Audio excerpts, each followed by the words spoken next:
Merci. Na confiance, fidélité, vous êtes belle, vous avez besoin de les singles to vendre ça makanisme biso. Na matali question d'actualité dans la République démocratique du Congo, le Congo single ngenga, Congo le single kendali boso.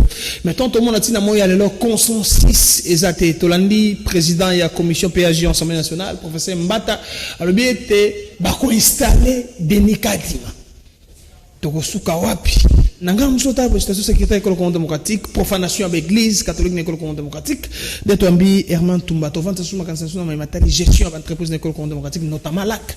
Nous avons estimé bon de ko chéribé au kende lac ezasu na titel na hote. Ne batata na balobi babi comment na titel ya ministre ya portefeuille moi Herman Tumba mbote. Mbote Ndeko Rodrigue, merci pour na occasion précise sous pour tout me la ko maniola mai mazoko le kana mboka na biso na o etali sécurité sociale maramunyo sur les accords englobés ba difficulté au mboka izanango lelo profanation à l'église catholique école démocratique tango ki ngo selonde nini babi ba militant IDPS ba kiti tina centre ligne ndonge ko bamba banga ko mélanger to tala ba déclaration kili partout et sali mois passé selonde. Bon, ezali gambo ya pasi ya koyoka ke batu ba profaner église catholique, c'est-à-dire ba kei obebisa biloko oyo ezali ya ecclesia. Mais nakota la ngambo mususu to yebi na mboka na biso ba kunyonso esalamaka. Tozana na certification te que réellement ba oyo ba kenda ki bo ya UDPS. Parce que tu y es bétant nous baka et ça n'a pas nguna mususu bakota rappel bipai ba utaka bipai ba sali makambo ya bango ya mabe ba pokoli ba linga mususu o bafanda ki poto wana mais na likambo o etali biloko oyo ezali ya bonzambe il faut tous na kobanga yango c'est pourquoi na sengi na congolais nyonso azwa conscience ayeba ke atako mbebe ezali oyo aza komona atako difficulté ezali oyo aza komona toyeba kotosa bipai oyo tokendaka losambo ezali biloko oyo ezali sacré ezali ya nzambe totosaka yango mbala ya sima biloko wana l'état na biso fo a veiller vraiment ke makambo wana ekola kozonga te parce que église catholique ezali église oyo ezali monene et eza na respect pe topesa respect na bakambi na yango donc to éviter ba biloko wana ezonga lisusu te donc il faut to sala makasi po nyonso wana ezala lisusu te. Pourquoi consensus ezate babine de kododo kamba na groupe ya 6 bakendaki bazali jana candidat na bango Denis Kadima mais l'église catholique est la émotionné au tembi babi ndeko Kadima rolekate on a vu des photos de Kadima avec l'IDPS on a vu des photos de Kadima avec le président de la République actuelle on a vu des photos avec ndeko Kadima Denis Kadima na mo mboka tenteke chilombo moi te non élection babi ton ba prémisse ya mabe conclusion peut aux mabe donc ça veut dire que tout est déjà biaisé Mantumba. Non. Et ça, là, au mot biaisé. Donc ça, il faut nous allons avoir réflexion normale. Écoutez, c'est pourquoi on a dit balobi à César, ce qui est à César, à Dieu, ce qui est à Dieu. Donc c'est-à-dire, maintenant, c'est la part des choses. Ce sont les princes de l'église. Pour le nini bango bali que c'est géré dans la politique, nakati ya écolo. Mais tant que se distraire dans la politique, dans l'entretemps, bah fidèle, bah pâté, bah brebis, bah ça bunga nzela.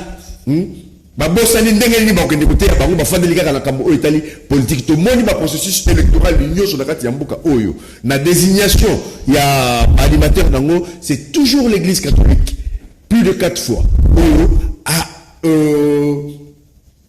aboyaka ba kambiwana et lelo oyo to komona l'église protestante aussi a emboîté pas plus de 2 fois ya koboyaka ba kambia seni mais bolingi angelou autali kolo aya kosala ou bien bolinga kapato alors batwana est-ce que ba ko la relation songolo ou ba ko yeba na mutu songolo te donc ceux qui ba yeba na mutu songolo et linko ba keno positionner vous allez biaiser parce que bazaka ba camarade non ce n'est pas ça la conscience nous devrions travailler avec notre conscience nous devrions travailler avec notre probité morale donc c'est-à-dire mutu o akiko ya même ceux qui yeba na kina ceux qui ont juté mais l'histoire est têtue dans ce pays.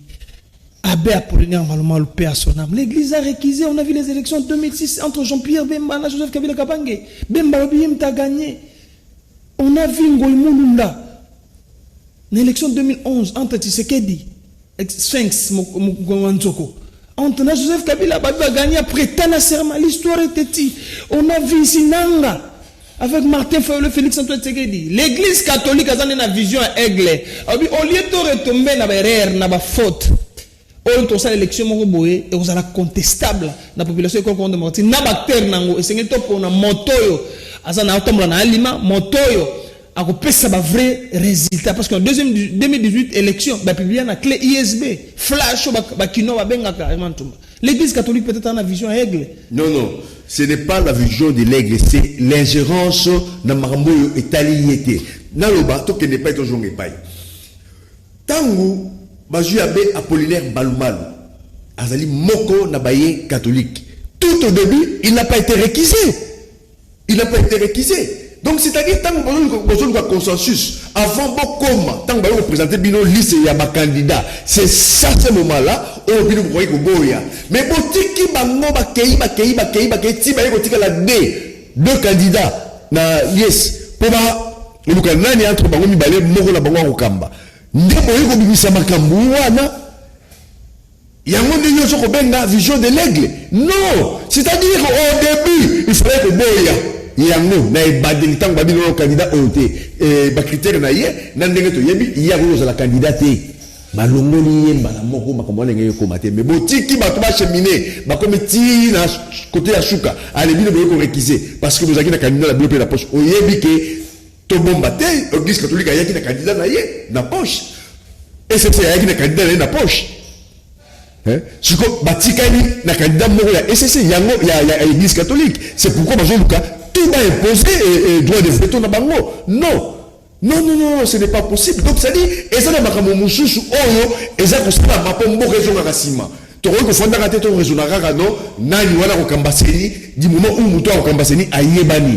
Il faut les canabeta, juste total, mouton à Rossala nini, est-ce que à satisfait, parce que tant que tu as un Kambelo, tu y es après sa fusion, mais la case à bouter manette, tu y es baraté. Alors il faut pour te comprendre réellement, c'est que aïe n'a pas pour la Rossala.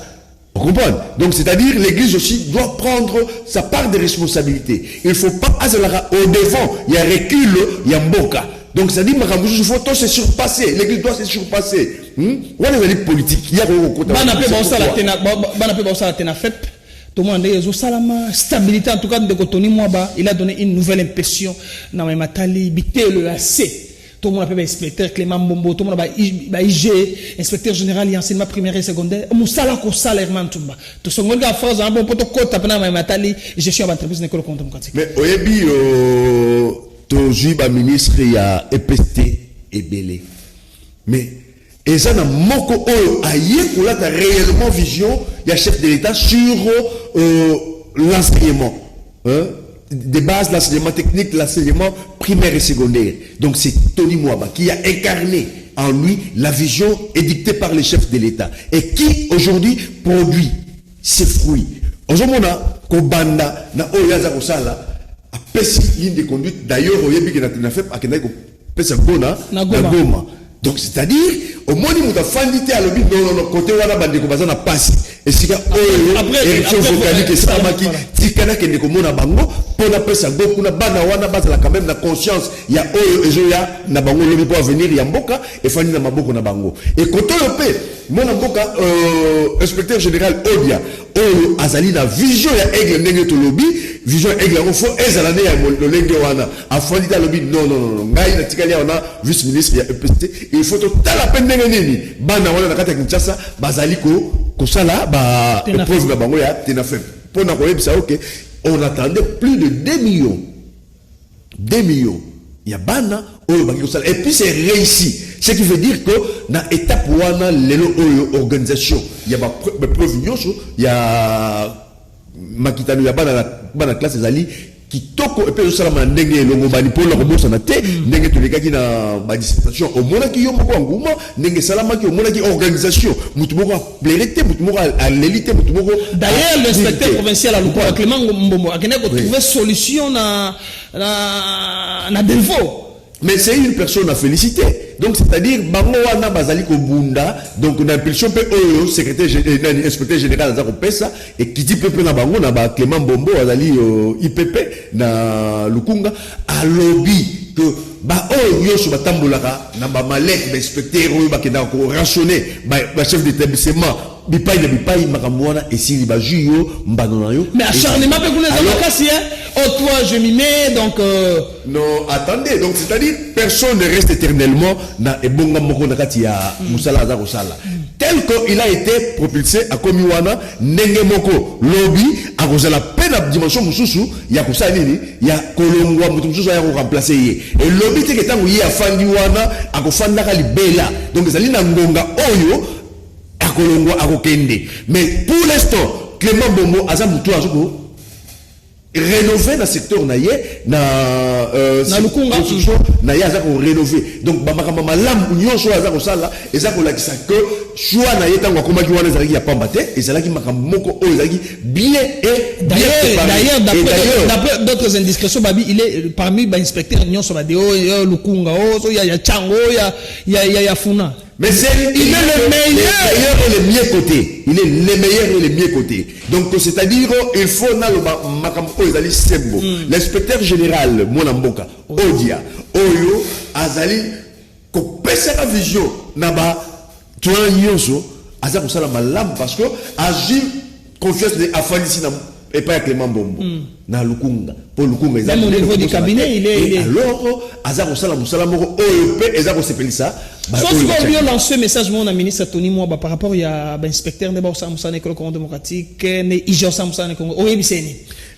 Na sa ministre Tony Mwaba, lokola yende azaliko incarner vision sur l'enseignement au chef de l'État à Editaki et qui a pour mettre en pratique à Kangamana équipe Wana parce que avec dans l'ensemble, c'est l'ensemble qu'il faut que force et puis vision on a la matérialiser. Et pour preuve, au Monique, plus de 3000 et quelques enseignants, ma retraite. Oyo bato bazalaki liboso bakoyi kosala te mais lelo oyo bato na babimi retraite baji barande na bango et puis bazali na assurance pour na problème de santé na bango na mutuelle de santé ya EPST ba rejoindre ba traitement na bango et puis chaque mois bato na rente oyo ba rejoindre donc c'est-à-dire avec Tony Mwaba il faut azala ili na bato nyoso wana pour travailler normalement ndenge sengeli Tony Mwaba ko le chapeau félicitations parce que lelo oyo toujours monake et c'est enseignement il y a beaucoup d'habitude salaki et comme petit à petit alors coup de chapeau mais il faut qu'ils aient toujours fourni et bicho n'a pas député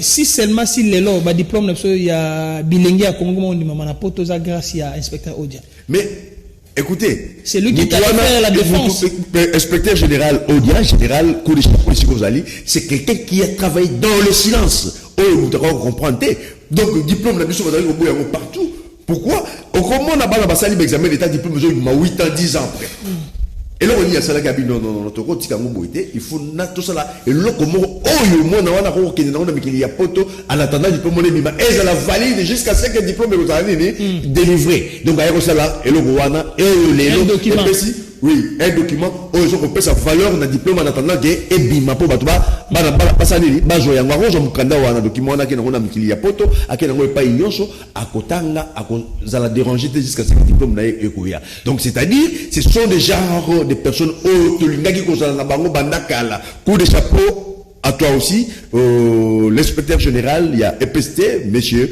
Odia et nakanisi chapeau à Clément Bombo aussi ezali malamu nzambe akopambola bino po ekolo na biso ezali koluka bato loko la bino. Merci beaucoup. Écoute, la deuxième partie, ya masolo pour le lobo tala biso sika bozoami émission tolo bana émission boanya to décrypter actualité na bo solo na bo sembo pour l'intérêt supérieur ya Congo démocratique. Sengeli une pression Kimbangu akufate Kimbangu envie c'est payé za payer Lumumba c'est payé za payer Moïse Laurent Désiré Kabila babi na litsangana boyoka nde Congo ngenga Herman Tumba babi gouvernement ba warrior 100 jours na bango quel est le bilan exact mutuna mi balé est-ce que entreprise en liquidation est-ce qu'elle a sous-titel le ministre du transport ou comment a sous-titel le ministre portefeuille. Merci beaucoup au gouvernement ba warrior. Je ne saurais que féliciter. Le gouvernement a fait fort nyonso et puis babenga ba warrior pas battre parce que bazalaki na ba solution adéquate na ba makam oyo mboka ezanango et c'est pourquoi tout le monde na bilan na bango il y a 100 jours ezali tellement positif na makam oyo etali par exemple et maximisation de la recette na compte il y a réserve oyebi ke emati koleka et mati ndenge ezalaki liboso te.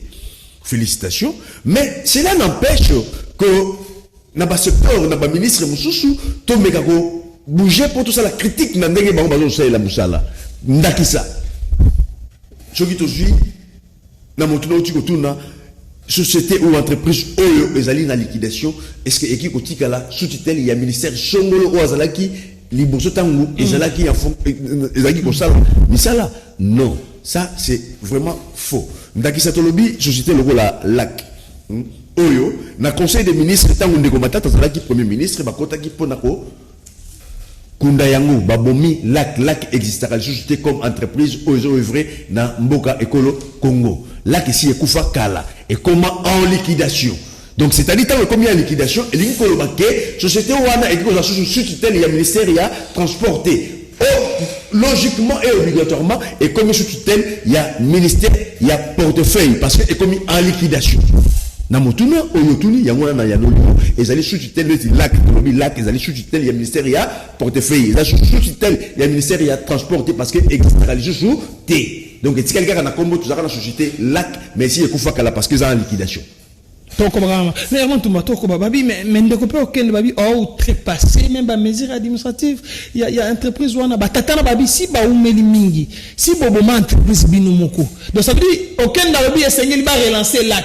Est-ce que tu partages même avis? Mais non. Donc ça c'est serait une faute grave.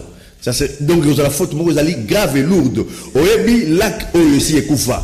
Lac ici ekufa yo ye et puis signé qu'il y a une ordonnance oyo utaki pa ya premier ministre oyo babomela ki lac na conseil des ministres décision na utaki na conseil des ministres yo tant que ministre soko za na poste ya relance ya lac mais kende ko lo bango na muloko na ote kende job proposition na wana maintenant na conseil des ministres oyo ya bomaka lac comme ça bango ba koyeba ndenge nini ba kozwa ordonnance mususu oyo et comme ça la relance ya lac.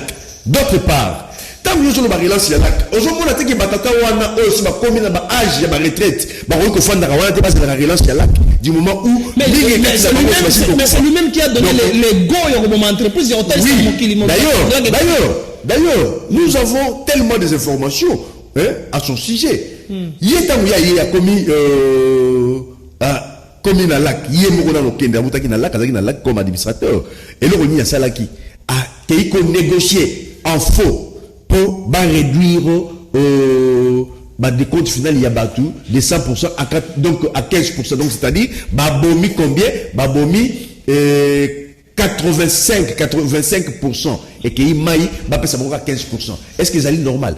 Où sont passés les 85%? Donc c'est-à-dire ayebi makamoni ya salaki on lié à comprendre souffrance au batona bazalaki nango ya yesu ko boma bango malamu ezali malamu te Cheriba Okende azalaki na lac il a été nommé par ordonnance présidentielle pas Joseph Kabila Kabila mais une simple lettre il y a ministre Munga azalaki na portefeuille et longola ye na lac.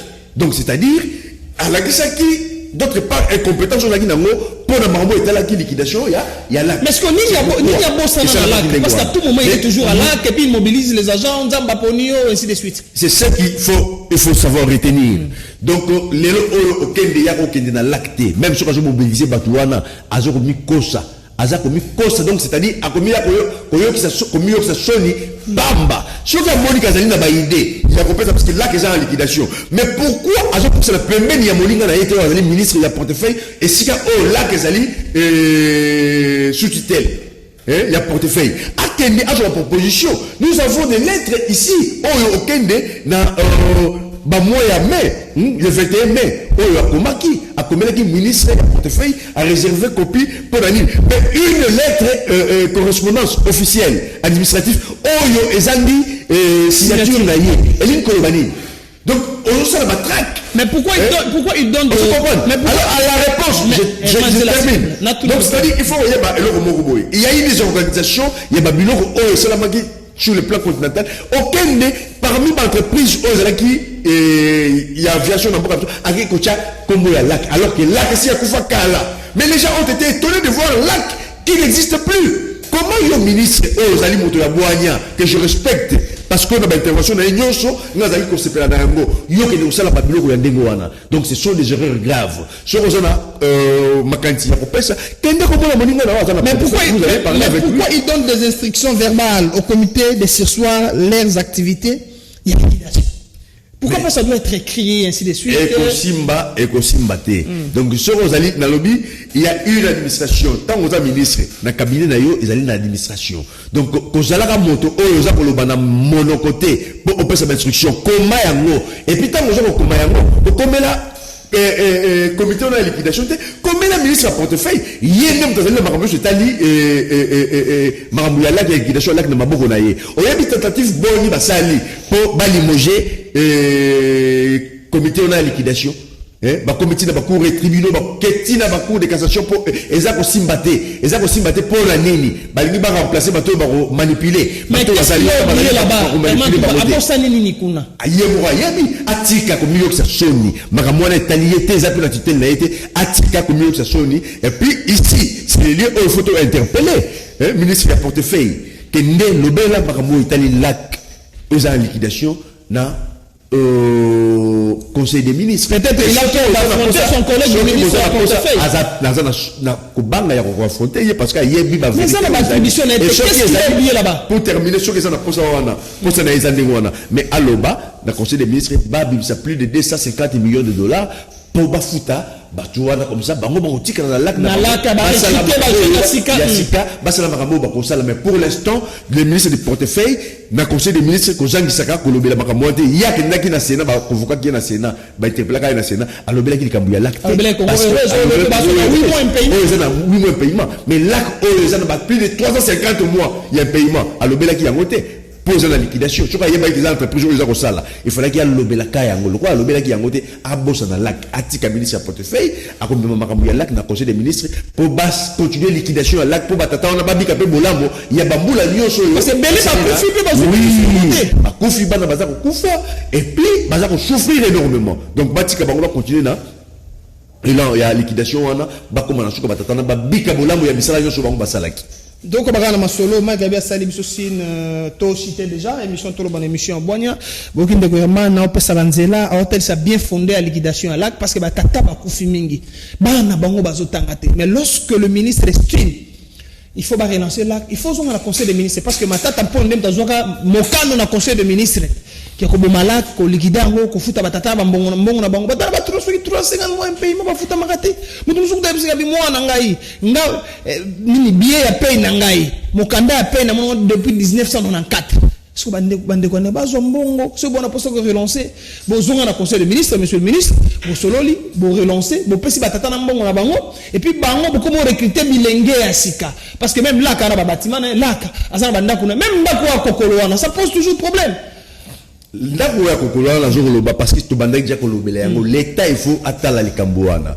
Il y a un groupe ya batumoko ya bana ya un agent et un ancien agent cadre ya lac oyo asila ko kufa bana na ye balingi ba s'accaparer la concession wana ekoma ya bango mais ezali impossible mais selon nos informations bazali na soutien il y a certaines personnes bazali na cabinet ya président de la République quel projet bazana ngo to ba morceler le wana bango pe bazo ba biteni ya ba l'opère de terre kuna nakati batika biloko wana ezali ya lac tango za na liquidation ba koteka yango po moto nyonso babika bolambo et sengi gouvernement na biso atana likamwana na lombango nyonso po batata wana oto yebi babika bolambo bana na bango batika quand même comité de liquidation ana mo ko stabiliser makambo oui voilà quoi oui c'est un comité qui a le soutien il y a ba gens nyonso même sur bazora misoloté bazana soutien na bango parce que ba yebi ke bango baza ko salela bango po eloko na ngonga na merci ba ça la liquidation